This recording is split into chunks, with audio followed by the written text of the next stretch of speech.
Alrighty, Venti, the Animo Archon. He'll help you flap, might make you fap, but he'll make you collapse because he's a trap, and I'm sure that's disturbingly accurate. Anyways, before we start the video, if you guys are enjoying what you guys are seeing, make sure to leave a like and consider subscribing to this channel for more videos like this, because at this point, we have a playlist of it. Playlist of So You Want to Make videos. That's pretty cool. I'm actually highly allergic to cats. I start sneezing as soon as they enter the vicinity, and... apparently I can't even think about cats without sneezing. Do you think there's a cure for this monstrous affliction?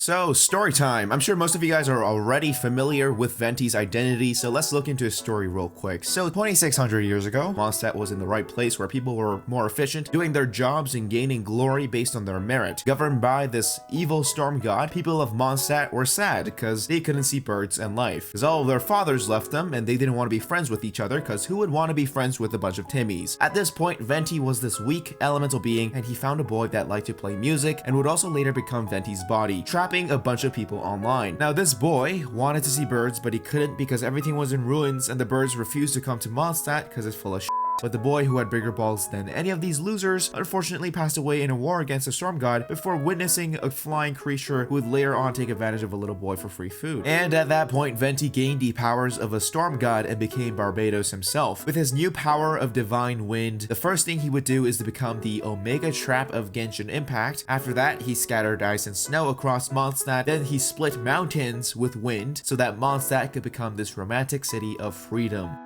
We all know how that shit turned out.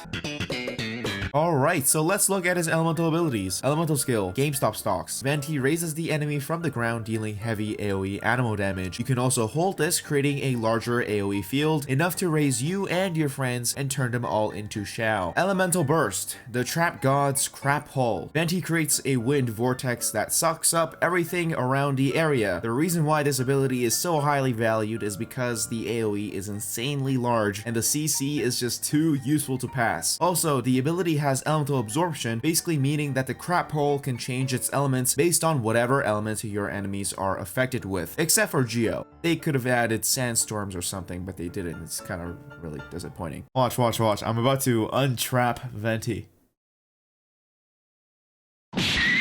Huh? Moving on to his passive talents. Passive 1. Everyone is Shao now. When Venti holds his GameStop stock, the wind current that raises you and your friends will last for 20 seconds in total. Passive 2. Crap hole energy. Venti receives 15 energy when his crap hole disappears. If the crap hole was affected by an element, one of your teammates in your party with the same element will also receive 15 energy. Passive 3. Wouldn't gliding be faster? Decreases the stamina required for gliding by 20%. Yay, so useful.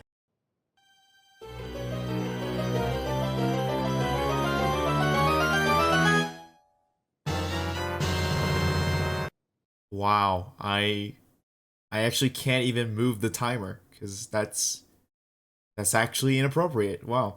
Now for Constellations. Constellation 1. Venti shoots 2 extra arrows when he's aim shooting. Constellation 2. Venti's GameStop stock decreases the enemy's animal resistance and physical resistance by 12%. Enemies' resistance decreases even further by 12% when they're airborne. Constellation 3. Your crap hole gets stronger. Constellation 4. Venti gets 25% animal damage bonus for 10 seconds whenever he gains energy. Constellation 5. GameStop gets more pricey. Constellation 6. Crap hole will now reduce the enemy's animal resistance by 20%. If elemental absorption occurs, then the resistance towards that specific element is also decreased by 20%. Storytime 2. So remember when Venti gave these people freedom? Yeah, well, surprise, surprise, these cunts were cunts for a reason, because they basically replaced the evil god with themselves. So 1600 years pass, Vanessa, who was a slave girl, kind of like that girl from Magi, cried, and that exact timing, Venti came to help Vanessa. Then they, well, in this game, it says they rebelled, but honestly, they didn't really rebel. Venti just showed up and, you know, put on his nudie costume and said he was a god,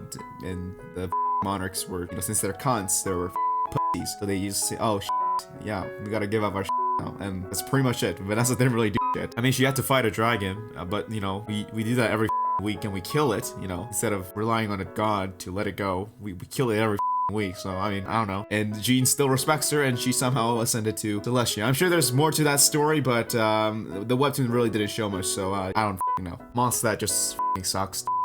Now for his artifacts. Honestly, I just build him like Shao, and the crit focus build seems to be the most reasonable since swirl reaction kind of sucks. So I just focused on crit rate and crit damage, and I focused on attack for Hourglass, Animo damage bonus for Goblet, then crit rate for his Circlet. The reason why I didn't get energy recharge for his Hourglass is because Venti's energy recharge doesn't need to be this high thanks to his burst providing him with enough energy recharge all the time. But if you think Venti needs some, then I would recommend focusing on that with your substats. This also includes your Elemental Mastery, but I would say Elemental Mastery is okay for Hourglass. I personally use this sometimes since I need the attack one for Shao. Alright, so while we're on the subject of substats, this is what I have on him right now. Attack, Animo damage, then crit damage. Now I honestly don't think Venti needs too much crit damage. If not, I would say crit rate is a more consistent choice. But the thing with Swirl is that it's not affected by crit rate or crit damage, which is interesting. And another issue comes in when you look at Swirl. It's not the most amazing reaction in the game. And to be honest, personally, it's not my favorite reaction because the damage starts to fall off a bit. However, Venti does have his consistency when it comes to his burst especially, so I wouldn't worry too much on what you put on him. Alrighty, so for piece sets, for beginners, I would go with Exiles or Instructors. That's probably the best choice.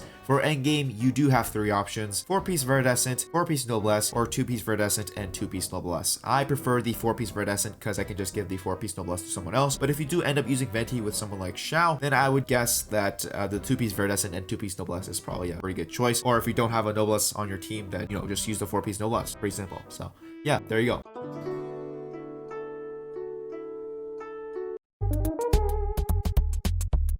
Moving on to weapons. So starting with the 5-star weapons, the new LG weapon is obviously made for Venti, but this isn't necessarily a best choice for Venti because swirl damage sucks. So let me explain real quickly about Venti's burst damage. So Venti's burst deals damage over time, Animo damage, and when his burst absorbs elements, this becomes swirl damage. You can tell because it's colored differently than Animo. And like I said before, swirl can't crit, but the Animo damage from his burst is still critting. So there's 2 separate damages occurring when you use Venti's burst. And I'm pretty sure Animo damage will end up doing way more damage than your swirl, which is why people prefer crit damage and crit rate. So the best weapon for Venti would be the Skyward Harp. Gives you crit rate and crit damage and some extra AoE damage as well. So it's definitely the best choice for him. Amis Bow. This is for aim shots, and unless you're building aim shot Venti, then this is probably not the best choice. And I would rather recommend 4 stars than this one. So yeah. Moving on to 4 stars. Sacrificial Bow. Probably one of the best energy recharge bows, especially better if the refinement rank is higher so you can spam abilities for 2 times more energy. Favonius Bow is a pretty great choice as well, and the advantage this bow has against the Sacrificial is that it's free and it does have a higher energy recharge on it. Blackcliff Bow, providing you with crit damage and a nifty ability. The only downside is that you need 24 star glitters for this. Battle Pass Bow increases crit rate with a decent ability. The only downside is that you need to swipe your card. Lastly, we have the Stringless Bow. This is the best 4-star bow for Venti. This bow is more focused on damage, providing you with Elemental Mastery for increased swirl damage, but the main part about this bow is the ability, increasing your skill and burst damage by 24% at Refinement rank 1. At Refinement rank 5, it does increase your skill damage and burst damage by 48%, which is insane on its own, but it's still pretty great at Refinement rank 1. Perfect timing, Traveler. I was about to ask you, what is your greatest wish?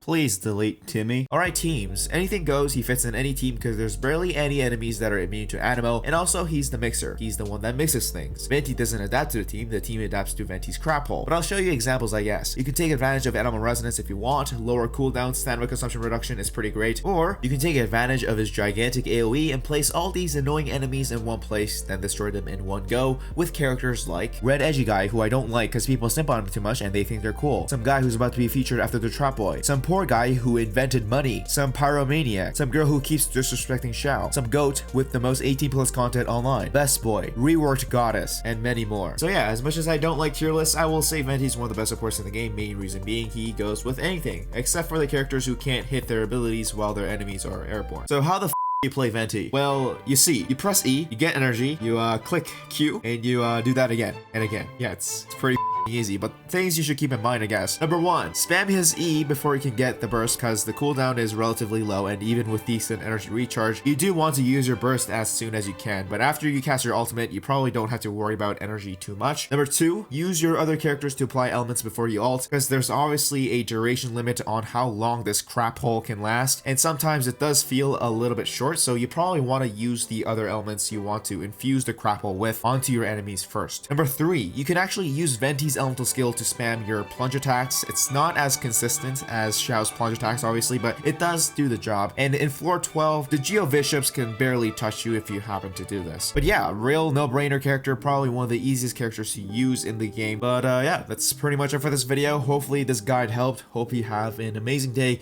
If you guys did enjoy the video, don't forget to leave a like and subscribe for more videos like this. Other than that though, bye-bye.